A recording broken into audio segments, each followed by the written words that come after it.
السلام علیکم دوستو، یہ ایک آرٹیکل آپ کے سامنے ہے جس میں کہا گیا ہے کہ ترک پیراملٹری سادات فورسز جو ہیں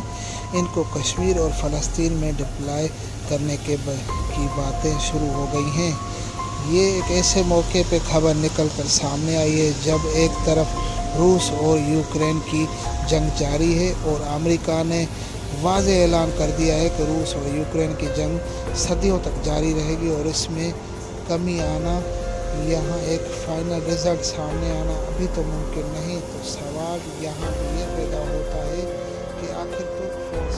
ترک فورس پاکستان کیوں آنا چاہتی ہیں اور بھارت اس بات پر اس قدر کیا بول رہا ہے، یہ ڈسکس کرتے ہیں اس ویڈیو میں۔ یہاں آپ اپنی رائے بھی یہ دوستوں دیجیے کہ ترک فورس کو کشمیر میں آنا چاہیے یا نہیں جانا چاہیے۔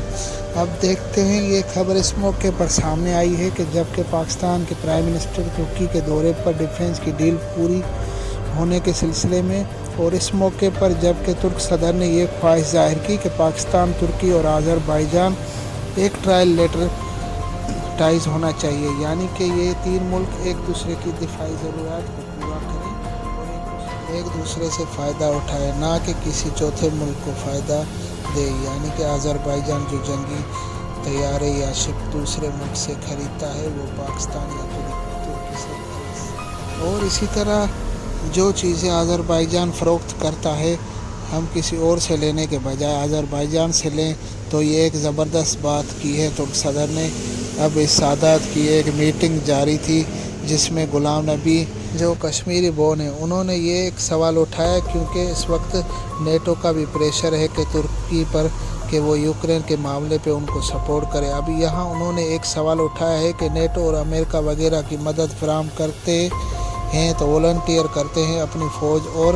کندھے سے کندھا ملا کے لڑتی ہیں، جس کو ہم اپریشیٹ کرتے ہیں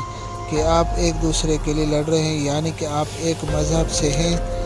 یہاں انہوں نے یہ بھی کہا کہ آپ بھی فوجی، یعنی کہ نیٹو اور امریکہ کی مخاطب کرتے ہوئے کہا کہ آپ یہی فوجی کشمیر اور فلسطین کی مدد کے لیے والنٹیئر کریں گے۔ انہوں نے کہا کہ آپ وہ درد اور تکلیف کیوں نہیں محسوس کرتے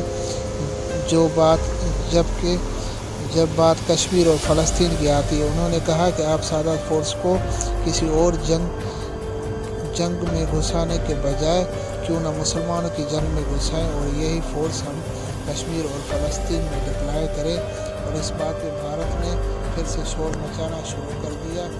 اگر ترک فورس کشمیر میں گھسائی، اکیلا ملک اکیلا ہوتا ہے لیکن ایک اور ایک 11 بن جاتے ہیں،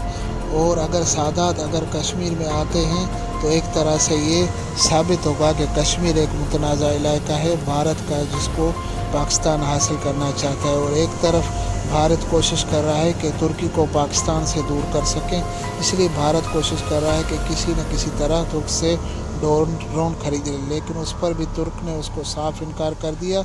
اور یہ کہا کہ ترک ڈرون صرف اور صرف دوست ممالک کے لیے ہیں۔ اس سے ثابت ہوتا ہے کہ ترکی کتنا مسلمانوں سے پیار اور اظہار یکجہتی رکھتا ہے۔